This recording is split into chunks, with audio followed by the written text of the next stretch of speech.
To the town of our free rode a stranger one fine day. Hardly spoke to folks around him, didn't have too much to say. No one dared to ask his business, no one dared to make a slip. The stranger there among them had a big iron on his hip. Big iron on his hip. It was early in the morning when he rode into the town. He came riding from the south side, slowly looking all around. He's an outlaw, loose and running, came the whisper from each lip. And he's here to do some business with a big iron on his hip. Howdy, Wastelanders. Welcome back to another chaotic gathering here on the Dungeon Dwellers Adventures.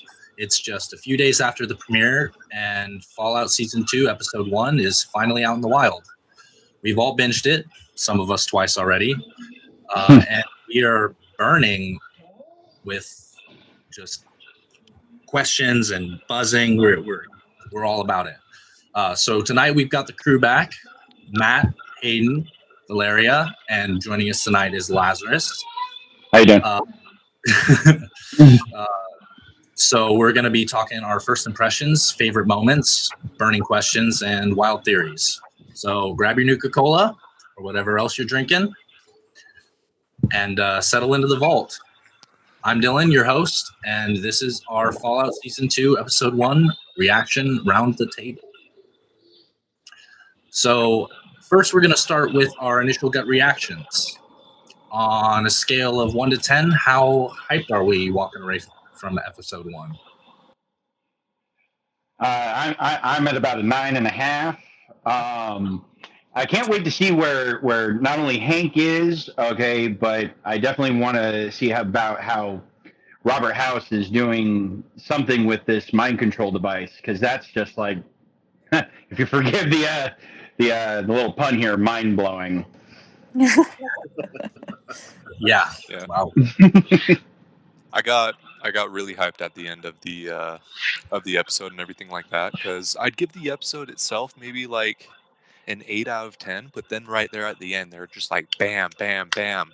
This is the reason why you should be watching like the rest of the season and everything like that, because I felt like this episode was like really a setup episode for everything, like putting everything all together, like give like an interesting idea with like the mind control and everything like that, and of course you get the Red Scare in there as well and all that kind of stuff. It just like brought in a bunch of different things, and just right there at the end, it's just like, all right, this is going to be an action-packed season, and it's just I'm ready for it. Yeah. What do you think about the pool in Novak? I never saw any pool. Honestly, I don't think it takes away from it. Yeah, and the dinosaur is apparently facing the wrong way, but honestly, it doesn't really take away from anything. If anything, it adds to it. I was just hyper fixated on the pool. I don't know why, but I still love the fact I'm like, oh, this is a familiar location. Oh, that's the dinosaur jaw. That's all I need. I don't need anything else in this world. It's still the Novak we know and love. Yeah, exactly. Exactly. Hey. And at some point I was wondering, hey, maybe Boone somewhere out there. I don't know. It's just a dream. In the last, 10 years since New Vegas? 15 years since New Vegas. Hey, they could have had a boost in tourism, and it's like, why don't we just throw a nice little pool in here? Yeah. And I liked how the ghoul made a reference to, hey, like 25 years ago, there was this Darla. Was it Darla, I think? So there was a shop in there. Mm-hmm. He made reference to the game. And the funny thing is that in the game, if you talk to one of the settlers in Novak, she refers to the birdie bird she controlled that appears in Fallout 2 that crashed. Daisy Whitman. Yeah, exactly. So it's such a ripple effect here and around Novak, just one location. And I was hoping to see maybe if Daisy Whitman was there in the show, like, some extra character, because that would have been a great tie-in. She was old. She was very old, I think. Yeah, she was. And Matt, how are you feeling on a scale of 1 to 10? On a scale of 1 to 10, I would say I'm currently feeling probably 9.5, 9.8. They're like that little blurb at the very end of the episode really just like grabs you with its hooks and pulls you in for the rest of the season. Because I think we get episode 2, if I'm not mistaken. I believe we get it on Christmas Eve. If I'm not mistaken, if I do the schedule correctly.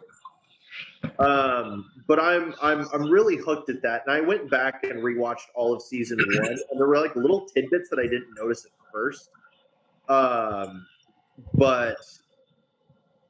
I will say if we're kind of bringing in a little bits of our favorite moments, when they were leaving Novak, we got to see Radiation heal a ghoul for the first time, at least on the show.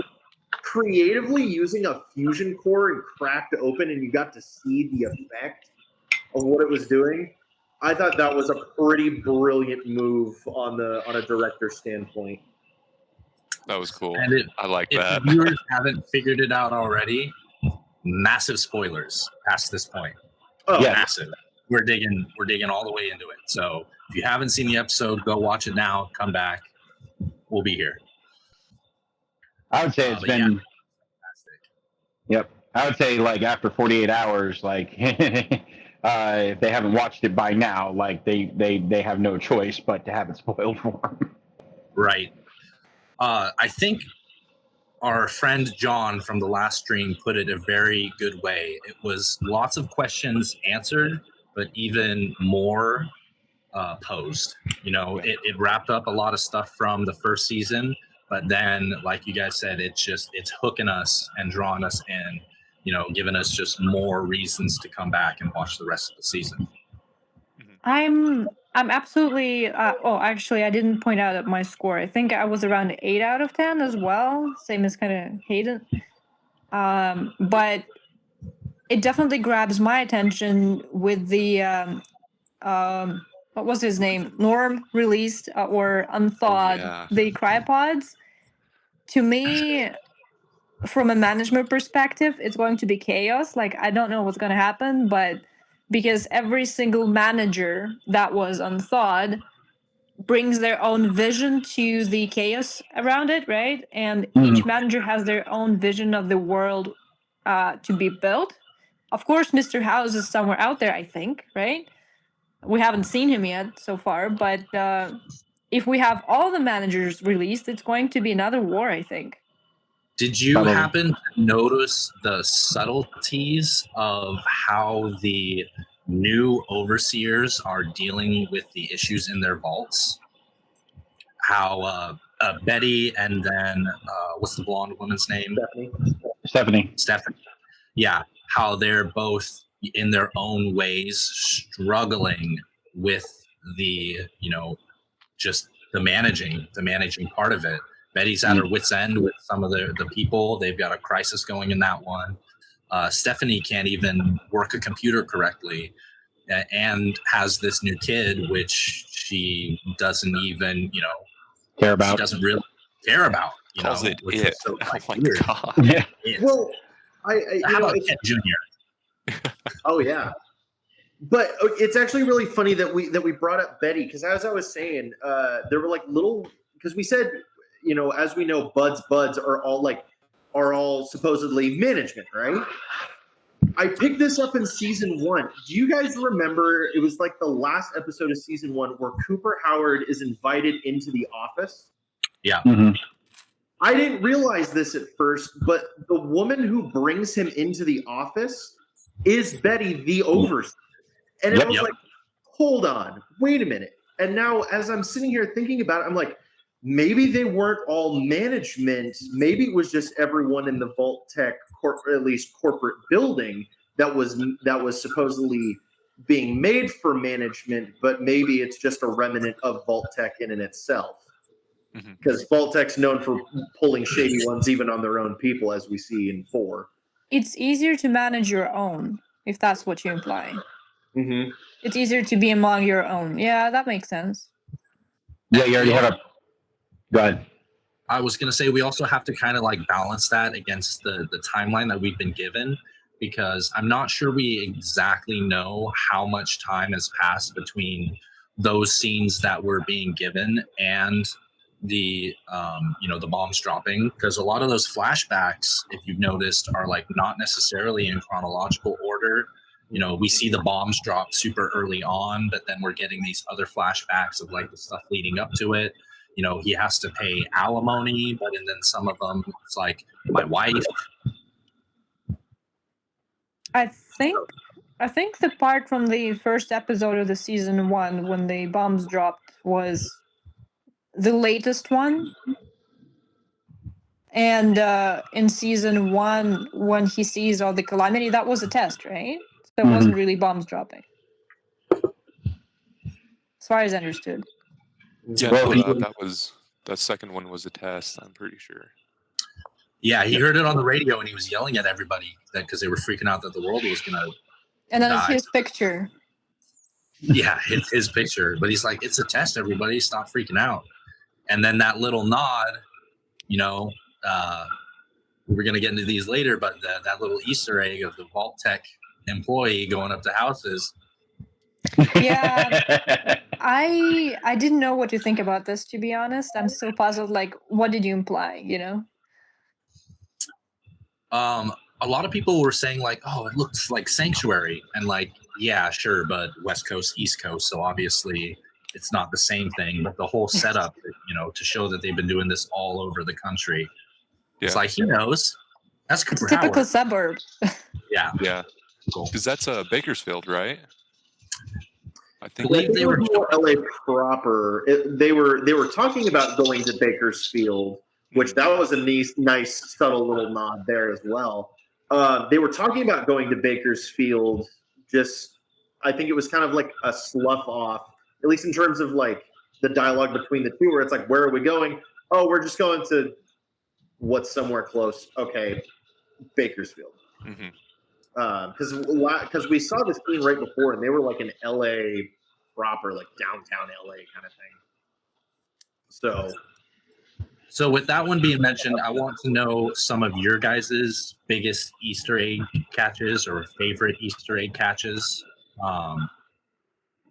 Because that one was one of mine for sure.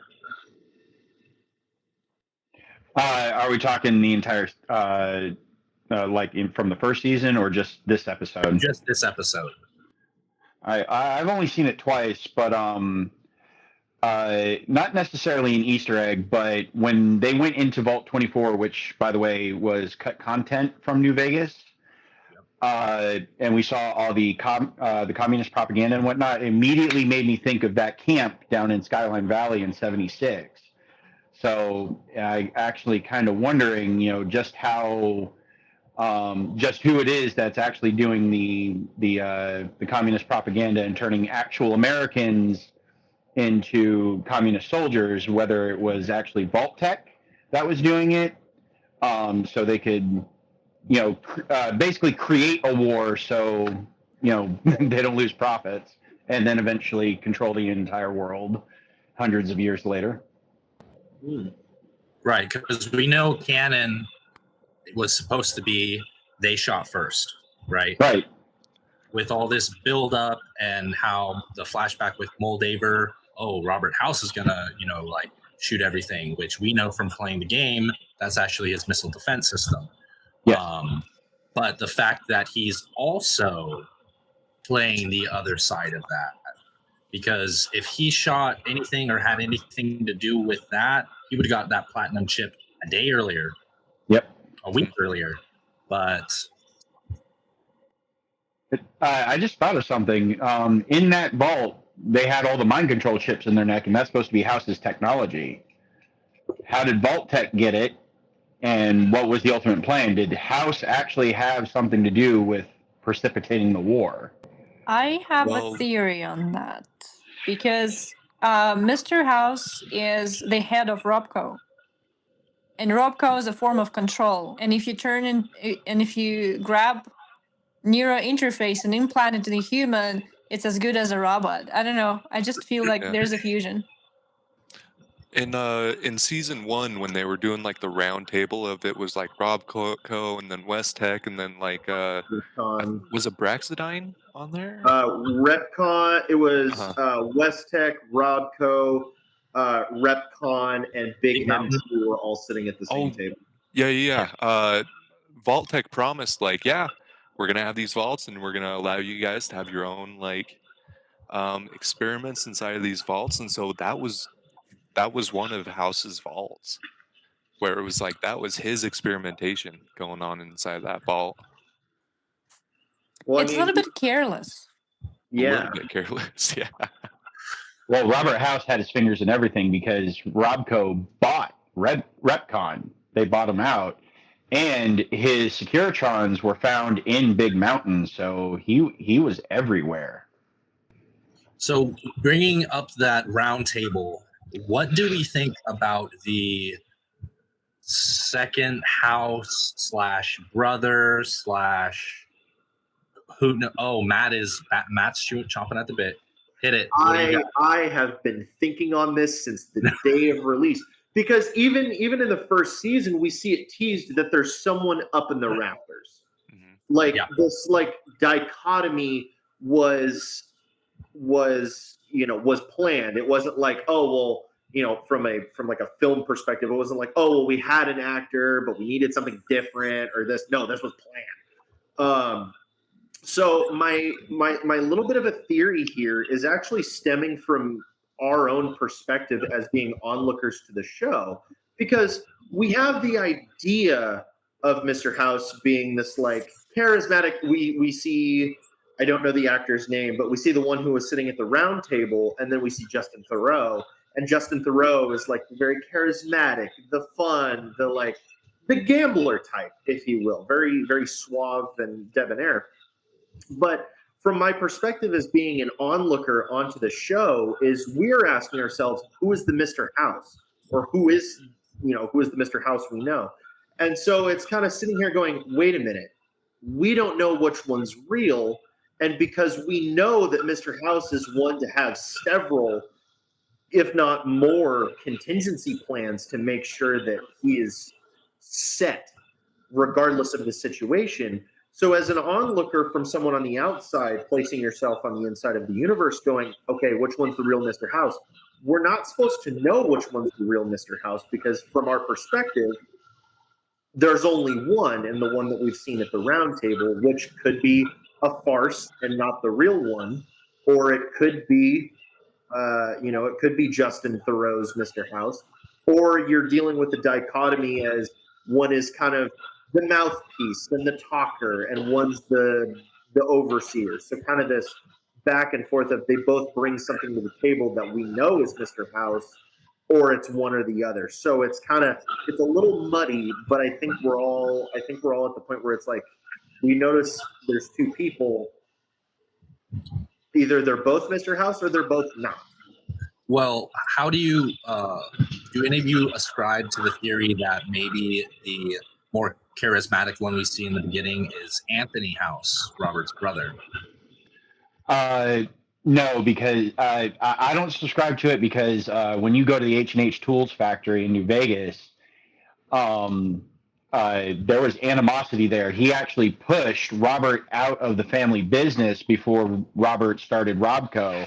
So unless there was some sort of reconciliation later on, because Robco got much bigger than H&H Tools, that could be. But it's also interesting that in the beginning of the episode, Theroux mentioned the H&H Tools nail gun to the workers. So it could be Anthony House, trying to do a hostile takeover of his brother, because also in the factory there is a contingency switch to open up the Lucky 38 inside the factory.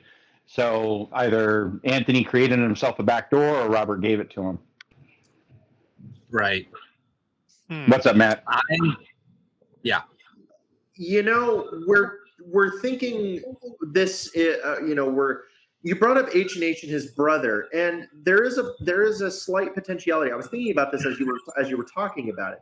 We're seeing these ideas of this small mind control device. Do you think Justin Theroux's character might be using the other Mr. House that we see as sort of a mouthpiece in order to stay safe, to keep the publicity on that on that specific image of House before we see him immortalized in the large Vegas TV. You mean like a body double? Yeah, almost like a body double, kind of a prestige effect of, yeah, it's a twin. But wouldn't you think that Robert House would be like everyone would know what he looks like even from an early start once his company started getting big? Like Potentially. So maybe the one we see at the round table is the real Mr. House, and the one we see doing the mind control devices is Anthony, and maybe he's just trying to take over his brother's company. See, Robert is so popular and powerful that if he appeared in that pub, you know, like he wouldn't take the risk. Right. Yeah, I feel Yes. like it would be a lot easier to retcon Anthony's and Robert's, situation. They have been very true, but as we know, they've changed a couple things here and there, trying to give us some curveballs.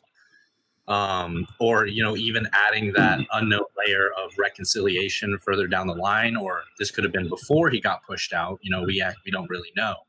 But then if you guys remember specifically, and I think one of the teasers, or maybe at the end of it, when he goes into the tower, it's Anthony Thoreau sitting there, not the other House. Mm-hmm. So that would lead maybe more towards the body double end of it. Mm-hmm. I have a tip. One of the episodes of season 1, we see people at the round table, and then there's a shadowy figure at the top. Mhm. Head of the Enclave. We don't Enclave see the or Vault face. We don't know. So speaking about the Enclave, I think the Enclave might be making an appearance here. Because who the hell is Hank talking to at the end? Who is he like reaching out to and everything like that? I'm thinking that it might be President Eden. I'm thinking so too. Well, maybe not Eden, because canonically Eden was destroyed, whether it was the Lone Wanderer or Liberty Prime. But I think it is somebody who is head of the Enclave. A lot of folks are thinking, oh, it's Mr. House, old stomping grounds, whatever. But it just, I don't know. It doesn't feel like he's talking to House. Even though he does say that it's like, I'm in your old stomping grounds and everything like that. That would imply that used to be there and now he's out. So I'm so curious who is Hank talking to at the end there? I think it's Robert House, but that's just me. It would be a total twist for it to see the Enclave. That'd be great. I'd love to see how they work that in. But as far as like the little clues that they gave, Hayden, I'm kind of on the same page as you, where it's like your old stomping grounds. It's gotta, does the Enclave make an appearance in New Vegas? Only as the remnants. Tiny. Yeah, Daisy Whitman, Cannibal Johnson, the rest of them, Arcade Gannon, which Macaulay Culkin is supposedly. That's going to be interesting. And he did speak Latin in the game, so it wouldn't be a far cry for him to become the new Kaisar. Definitely looking forward to those reveals coming up. Yes. Valeria, what do you got? You're thinking pretty hard. Yeah. I mean, I don't believe he will be a new Caesar or Kaiser. Kaisar. Dillon, it's Kaiser. Yeah. Kaiser. I've been thinking. I just remembered. Sorry, I'm just relapsing back to Enclave. If you remember that in Fallout 2, we're killing the president and we're running away from there. But in Fallout 3, when we're talking to President Eden, he specifically says the reason why we made a computerized president is because the fleshy one proven to be unreliable because he can be killed. So it was kind of the idea of the new virtual president to keep it more, digital. So I'm thinking there's a parallel with Mr. House a little bit, just a tiny bit. But I might be just wandering around, but plot twist. Robert House is the head of the Enclave.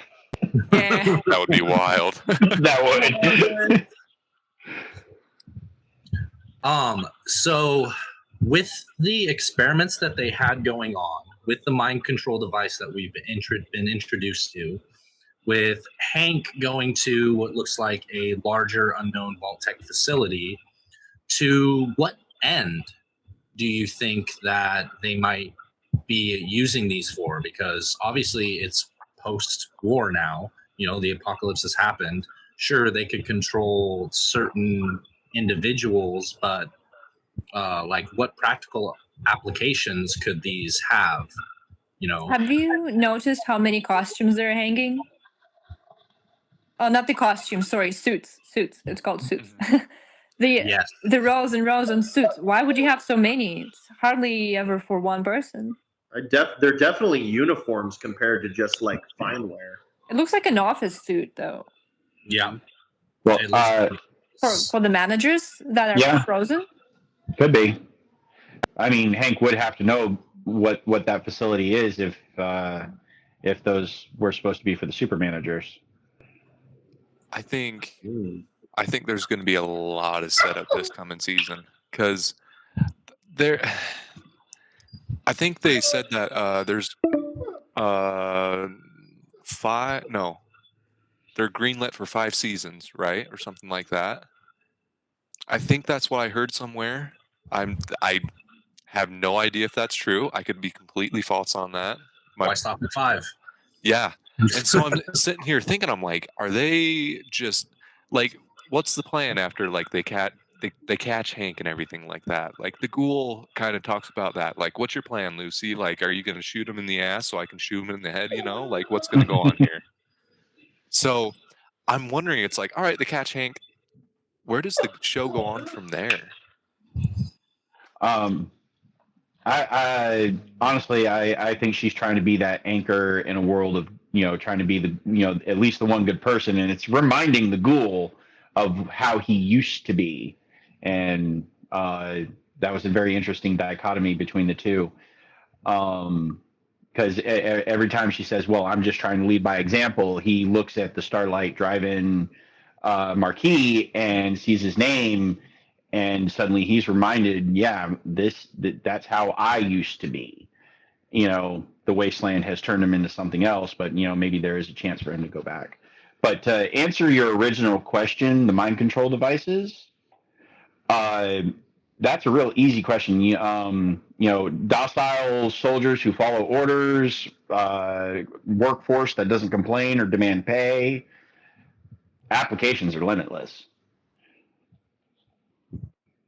Okay. And if someone does start to break free of the control, they just turn up the individual control and blow their heads.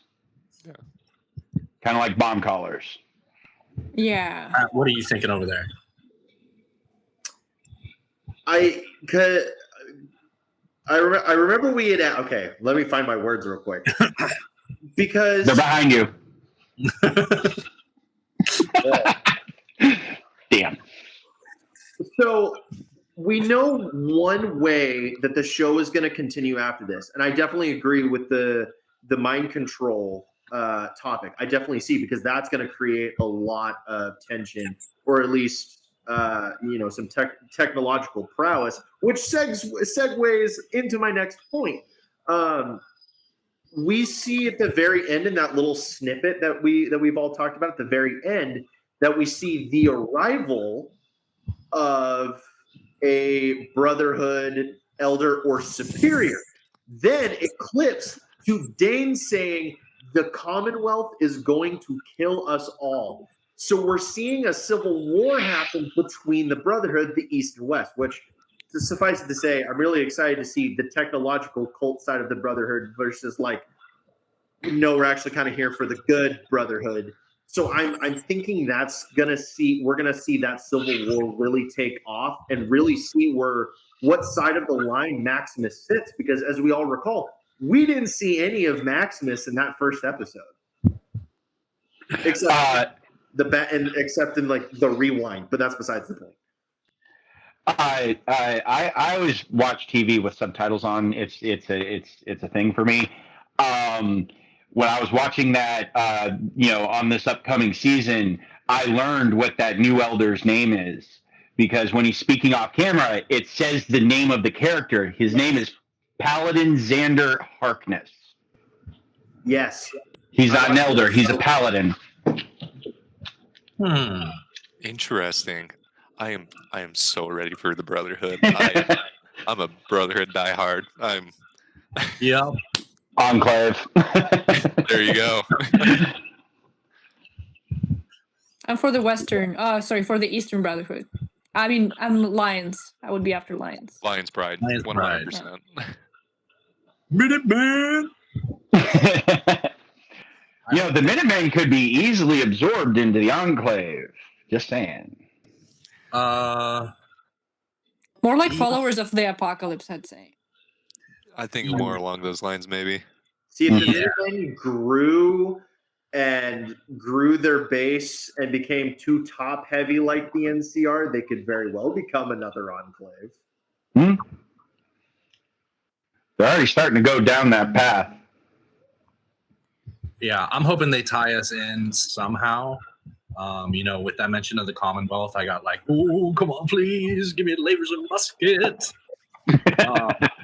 Y'all know I love my laser muskets, but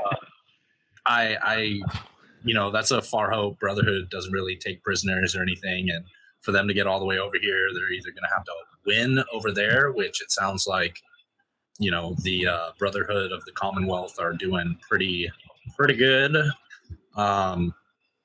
Or like steal a vertibird and have some reason to go west, which, I mean, they're kind of about consolidating and keeping their own, and we have another settlement that needs your help. On the topic of the Brotherhood, though, did anyone catch the scene where it was pre-war Santa Monica, where we looked up and down the beach and we had a pre-war Pridwin or Castellan? Yeah. I thought that was kind of neat to see. I was like, oh, they existed pre-war. That makes a lot of sense. It might explain why we saw multiple Pridwins in the trailers. Yes. Well, airships. Airships. Can't call it the Pridwin, but airships. A lot of eagle-eyed viewers did see Pridwin on the side of the first airship from last season. So it makes me wonder if Maxon's up there or if Maxon died. Yeah, she's pretty young, so. One of you guys might know, how long is this after the events of Fallout 4? 9 years. 9 years. 9 years. So 15 years after New Vegas and 9 years after Fallout 4. There's a lot of room for stuff happening between that. I mean, Sarah Lyons died like in between the space of Fallout 3 and Fallout 4, which is bullshit. A little bit. That's another topic. Yeah. Well, there was also, harkening back to cut content like Vault 24, there was cut content from Fallout 4 where you as a player could either take over the Brotherhood, or if you save Dance's life, he could be the new elder. So, he says like, you could find the voice acting lines, and it says something like, his body might be synth, but his mind and heart have always been Brotherhood, and he will lead it. So that is something that could have happened. I will admit, with the Vault 24 thing, I remember watching the trailers, and I might be a little biased here, but I remember watching the trailers, and the inside of the vault was covered in vines and all a bunch of cool stuff. And I was like, if that's 22, please, by all means, I'd love to see it. I was like, and then I saw the Amazon truck at the event. I'm like, if it's 22, put me in, coach, please. Then they're like, 24. Damn it. Okay, fine. Have your fun. Now, speaking canonically and non-canonically, we had a discussion in our last episode where we were talking about how the showrunners had said that there was no canonical ending tied into this, that you didn't pick any of the four factions. and I had somewhat of an epiphany where I wanted to ask you guys, what do you think if they basically are running the show as if there was no courier? That would be dumb. All right. Thanks, Hayden. I feel like the courier is just really important to a lot of people, like just as a character itself and everything. It's like they changed the Mojave like forever, and that does make it hard for the showrunners in order to like pick a canonical ending and everything like that. But if they were just like, yeah, he never existed, it's like, all right, then New Vegas never existed. Like, well, I think the showrunners want to stay away from, the player character and what the actual choices were, because that could actually wind up pissing off an entire contingent of fans. And it's like, it's like, I don't like if the show ever makes it to the East Coast, like I don't think they're ever going to mention the Sole Survivor or the Lone Wanderer, at least not in any kind of meaningful way that spoils what could have happened. Mm-hmm. I don't care if I'm pissed off. I don't care if I'm pissed off or happy. I just want to feel something about like the choice. I don't want it to be blue balled about like yeah, everyone's happy. It's like, no, just I don't want to believe that something happened to the NCR as an organization, because in the game I'm actually for NCR. So with the destruction of their capital city, like I don't want to believe that NCR is forever gone as well. That's what I'm fearing going on. So far, we didn't have any hints about this, but I'm worrying that we'll get this uncovered. So that actually brings me to like my next question. What's something you guys are worried about them messing up? NCR as a faction. The NCR faction? Honestly, I'm just anxious to see what happens. Like, if they mess something up, they'll do their best to explain it. I mean, last season, they were, as Todd Howard said, they were threading it very, very fine between the destruction of Shady Sands and the events of New Vegas. So I don't think they're going to mess anything up, but I definitely don't want to see the Lucky 38, just completely ruined, because that was supposed to be like sealed off to everybody. But I'm actually wondering if that Vault Tech facility Hank found is actually underneath the Lucky 38, because that would have a tower tall enough to reach wherever he's communicating from. And if you go into the basement of the Lucky 38 in game, there's a locked door down there.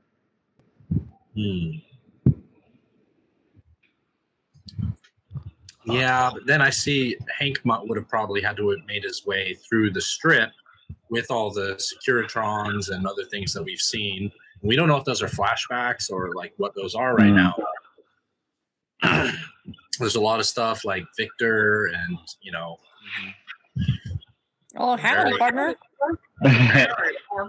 Let me get my hat real quick. Something that I genuinely... Oh, go ahead.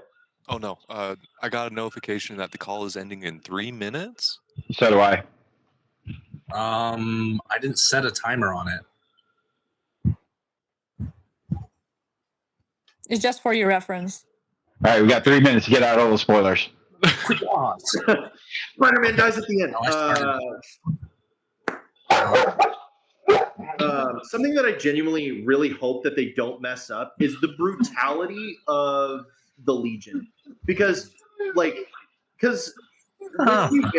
New Vegas, we really get a sort of scope. Like, they can only put so much into a video game, of course, but like, I really hope that that's not something that they mess up and they're like, oh, they're a bunch of guys wandering around acting like Romans in football pads. Yeah, no. I want them to be unapologetic, unfiltered, rude, sexist. I want to see it all. I want to see it all like in the game. I mean, with all the incest talk inside the vaults, I think that they'll get to it. They'll get to it. Well, and Yeah, the- actually, that was so graphic cringy. bloodiness. Yeah, that went from 0 to Alabama in 0.3 seconds.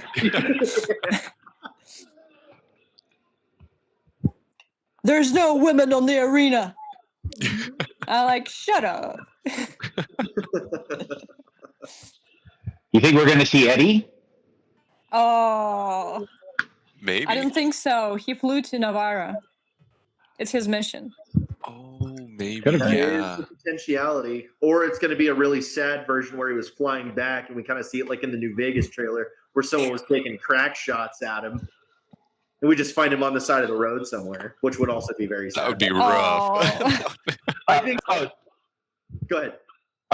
Sorry. I was going to say, speaking of the side of the road, was it me or did that body that Hank cut in half that Lucy and the Ghoul found, did that look like Todd Howard to you? Did anyone else catch that? I didn't catch that. I'll watch it again. Yep, I'm watching it again. I think he found out it didn't just work. It's his cameo. Oh yeah, that's quite possible. All right, what we got going on, Dillon? Okay, I think I did it. I was in a rush to enter in all of my information. Apparently, Google caps your meets calls now unless you are a pro. So I have just entered in my credentials and paid some money. Merry Christmas.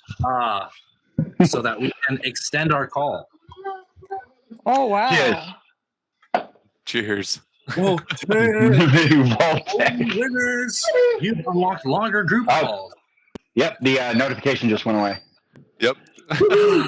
All right, well, we're going to get the heart pumping a little less now. And yeah, I'm sorry.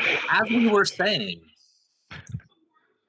Yeah, I'm glad I said something. I was looking at that. I was like, wait a second. We would have made it work, but yeah. We don't have to now. Todd. Yeah, Todd Howard cut in half in the show. Cameo. Wait, was he really? I don't know if it was or not, but if you kind of zoom in, it looks like Todd Howard, just lying there cut in half. He found out it didn't just work. He's playing dead? No, Yeah. He's just merely playing dead. It was a synth. Yeah.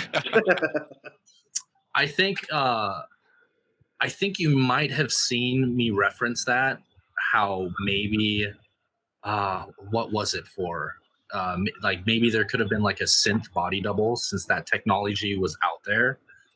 But at the same time, like we only know of the Institute having that, and their first generation synths were not that. Well, Vault 108 had cloning. Gary. So. Gary. Who was in charge of the Gary experiment? Gary! Yeah. Gary very swiftly became in charge of everything. Yeah. There was a Gary cosplayer during the event. Yes. Oh yeah. I Yes. have his card. I saw him. You know what's actually really funny? He's from my hometown. Oh, No shit. Yeah, I was working one day, and he had come to me, and he was in Ren Fair getup, and he goes, "Hey," I asked him, I know, I have the exact same one. He was like, Nice. "Oh well, I'm going to a Ren Fair." I said, "Sweet. Well, my event's coming up in November." He goes, "Which one?" And I went, "The Fallout Fan Celebration." He goes, "No way, I'll be right there." I was sweet. How funny. Small world. And getting smaller. Yeah, that's true. So I'll go back into question time. If we could ask the showrunners one question right now, what would it be? When do we get to see the Enclave? Expected nothing less. I just have a simple request. Make something canon. Like make an ending canon. I'm a broken record on it, but Your passion's your passion. You're entitled to it. Yeah. Valerie? I'm thinking about can we have a resolution on the topic of FEV on the West Coast? Because so far, even in New Vegas, we hardly even saw this. We only saw first generation super mutants and night skins, but we haven't so far seen any history about the Mariposa base that was destroyed and the FEV that spread out with us. And the Master's armies. I mean, it's right under your fingertips. It's right there. But we haven't just please, showrunners, let us get some closure on the topic of FEV mutants. Well, in the Enclave facility where we saw Wilzig and CX-404 make their escape, there was a super mutant under that bed sheet, but we don't. Arm, kind of. Yeah, but we don't know where that facility actually is, and there's been speculation it's actually on the East Coast. Because why would the Pridwin chase Wilzig from the opposite side of the country? And Matt? Todd Howard. the people running the show on Prime, Jonathan Nolan, please do not bring in the sentient death clause from Fallout 2. Why Please not? don't do that. You will confuse the most of us who have played just the FPS games and not the point and click and style adventures. Plot twist: when we see the Death Claw this season, he's sentient. It's just Boris, and that's who Ron Perlman's playing. Right. Well, we did hear that disembodied voice that everyone thinks is Marcus in the trailer. So I'm hoping it's Marcus. You know what? I'm thinking it's Marcus. I'm not even going to ponder the idea of the sentient Death Claw. Absolutely not. Tell you what, I bet you 5 caps it's not Marcus. You're on. Hey, you got it. Tip. I'll be in West Virginia. In season 1, there's wanted poster, and one of these wanted posters on the walls is super mutant. It was when the ghoul came to the government, and one super mutant was wanted. I didn't notice that. There are a bunch of portraits. Government. Government. Yeah. The government. So, Val, I want to circle back to what you were saying about the closure, basically, on the FEV virus, and how it seems they're putting themselves in a position where they're going to be running 2 stories at the same time. Because in that end teaser, we do see other people from the vault coming out. So it seems they're going to be running like 2 stories concurrently, where there's the Ghoul and Lucy doing their thing in New Vegas, but we also have a group of, vaulties running around the New California. Norm and his managers. Norm's the top manager now. Norm is becoming one of my favorite characters in the show. Yeah, he's amazing. He's copy-paste my cousin. I just wanted to bring something up real quick. What if it's not Marcus? What if it's God?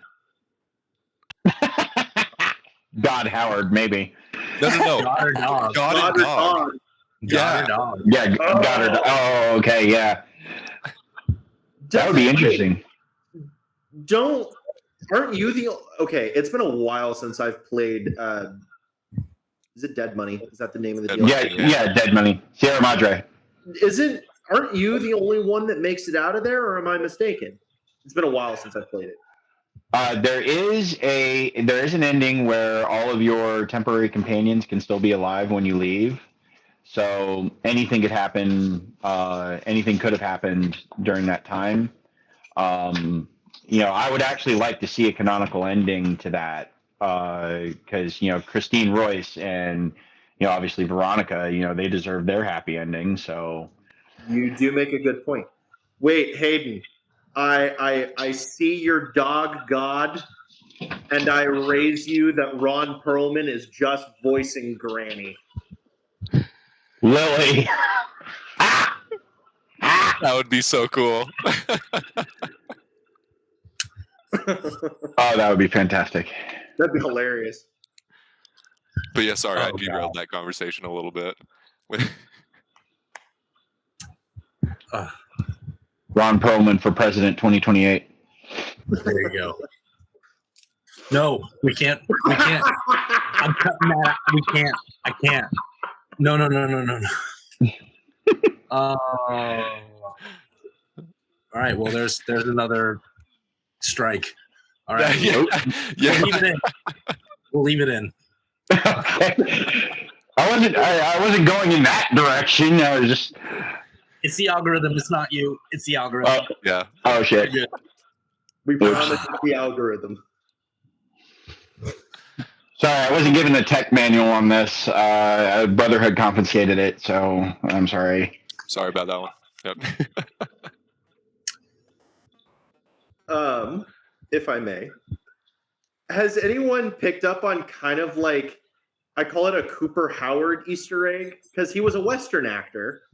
Mm-hmm. You guys notice that he like fell into his own game there with, as we're seeing with Lucy and the ghoul, is that they're just reenacting the movie scenes from The Good, the Bad, the Ugly. It's their own idea of, hey, we'll turn you in, we'll get caps, I'll shoot the rope, we make our escape.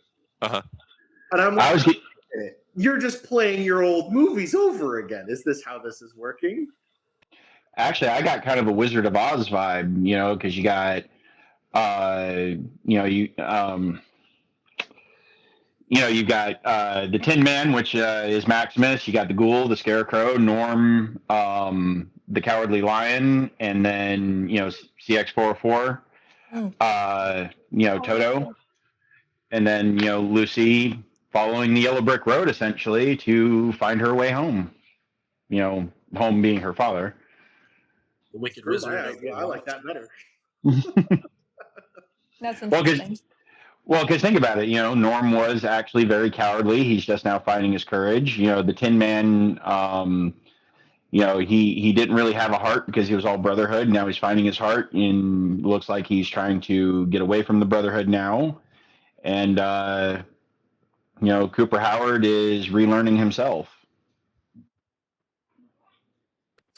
On the topic of Norm, though, when there was the whole moment of like, well, you're hungry, there's that pod, or I could stick you with the needle, your choice. And then he got that weird look in his eye. Did anyone else think he was going to break open Bud Askin's thing and start eating the brain? Did anyone else think that? The cannibal perk just... Bro got the small frame perk first, and then he got the cannibal perk. I was sitting there thinking about that. The ghoul definitely has the bloody mess perk. 100%. Oh, did anybody catch one shot to the car and it exploded in Novak? Yeah. Like it must have been an accident-free world, because holy shit. Guys, when I was playing Fallout 76, I was with my friend, and I was just fooling around near the refuge. I forgot the name.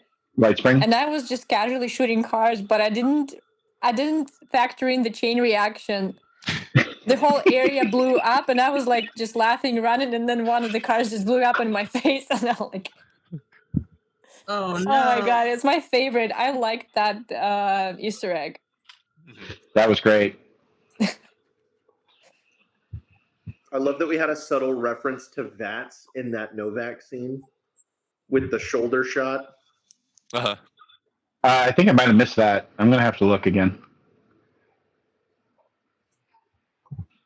And then, of course, the little like New Vegas opening where it's like the real short moment of watching the bullet fly and then hit somebody. Now I'm seeing it. Okay. Yeah. But Cooper Howard wanted the rope shot first.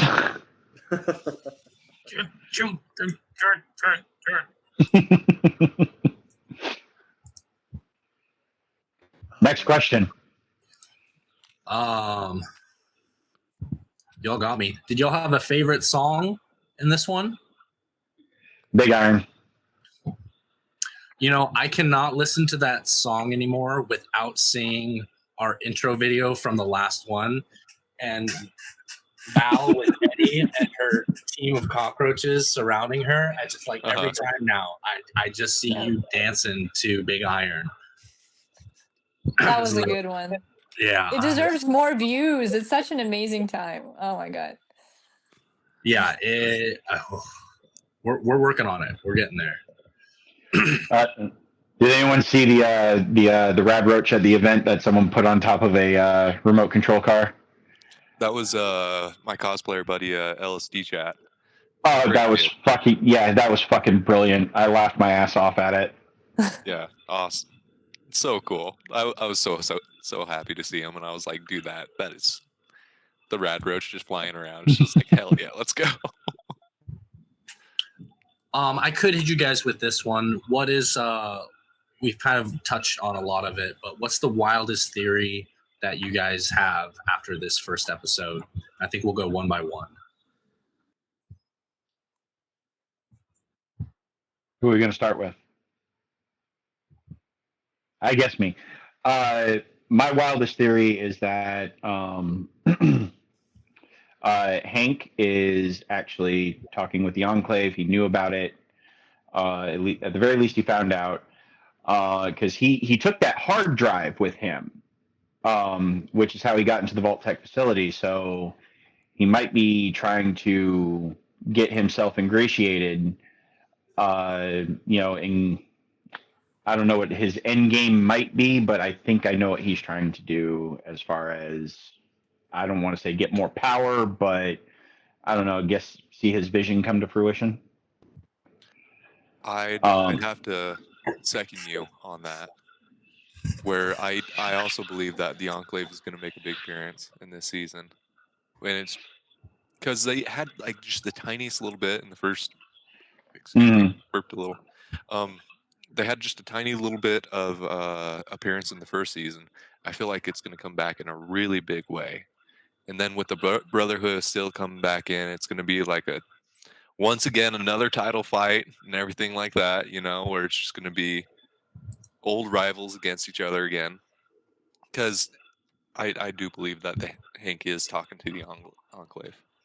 Oh, if you want to go into Wild West theory, Wild Wasteland, in the trailer we saw Area 51, so they're going to bring out Zeton technology, the Brotherhood. That would be wild. I don't think I have any theories, so you can skip me. I just go with the flow. Here for a good time. I see the gears turning. Matt gets this where you can just see that there's something building up. Yeah, almost like the back that's going to like overload. The vault door is squeaking open.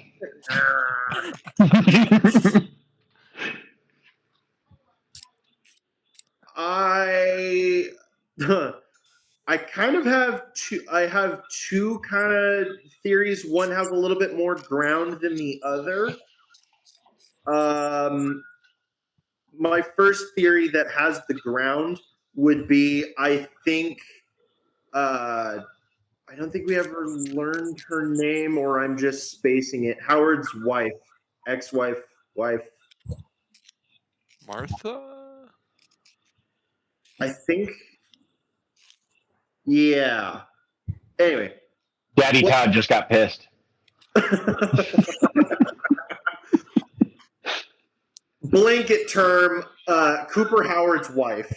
There you go. Wife thereof. I think she is locked in 31, and I think Janie and Howard might have been in. I think they might have been in Vault 12.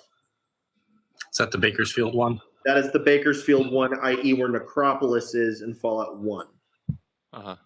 Reason I would say that is because we see a majority of the Vault Tech characters that we were introduced to get put into 33 or 31, not 33, 31. Yeah. So that's just kind of that's a mini theory, and I have a feeling she knew that the transmitting from the Pit Boy was going to Howard. On that point, if you remember the end of the season finale last year, and it was showing like the ruins of New Vegas in that pan out. There was a billboard that said cryopod suites. Oh, which could also allude to how Moldaver made it from all the way back then all the way up till now. Right Good. there. That's my little mini theory. The biggest theory I would say I have is, oh God, I'm forgetting it. Hayden, go ahead. Cooper Howard's wife was Barb Howard. Barb. That would make a lot of sense.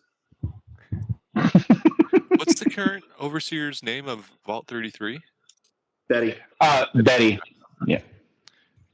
I thought I just like unlocked something there for a second. I was like, wait a minute. Oh, I remembered my larger theory. Steph Mary's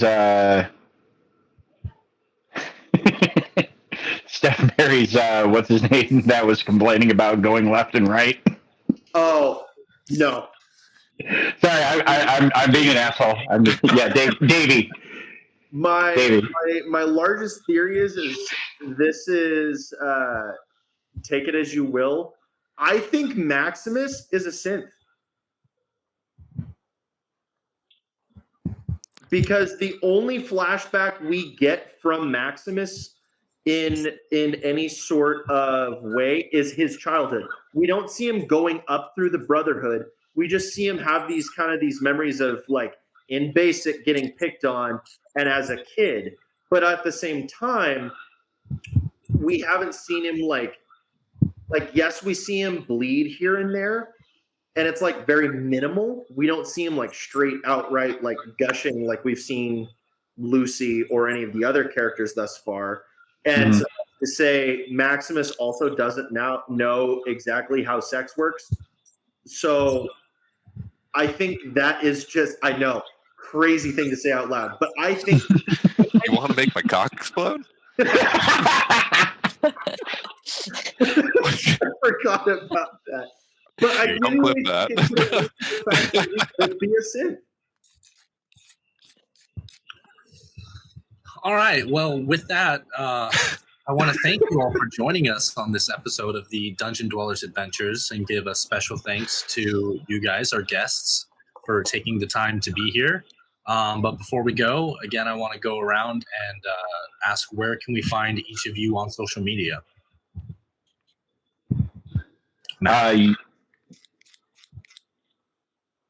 Moco Matt. Oh, sorry. The way you're pointing looks like you're pointing at Lazarus. So I was like, yeah, I thought so too. Yeah, so you guys can find me on Instagram at MocoLoco03 or at vdoormatt for all of my projects and such. Hayden? You can find me at zeokeo.cosplay, zeokeo.cosplay on Instagram or TikTok. All right. Val? You can find me pretty much anywhere on any social network at valara.atran. Yeah. And Val has a super sick video out right now of her little perception cards out that you should all check out 100%. Special cards.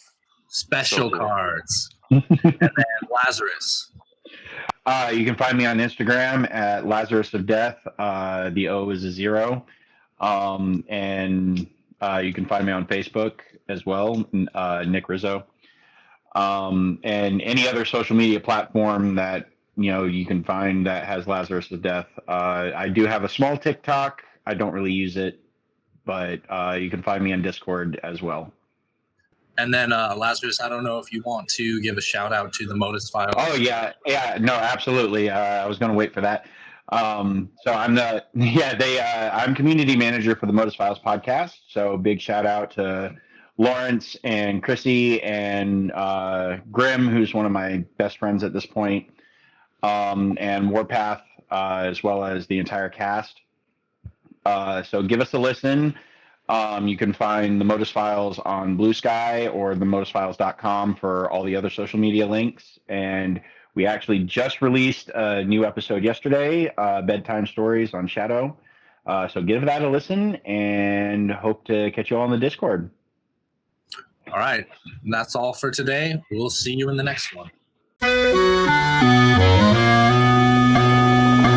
Some people say a man is made out of mud. A poor man's made out of muscle and blood. Muscle and blood and skin and bones. A mind that's weak and a back that's strong. You load 16 tons. What do you get? Another day older and deeper in debt. St. Peter, don't you call me 'cause I can't go. I owe my soul to the company store.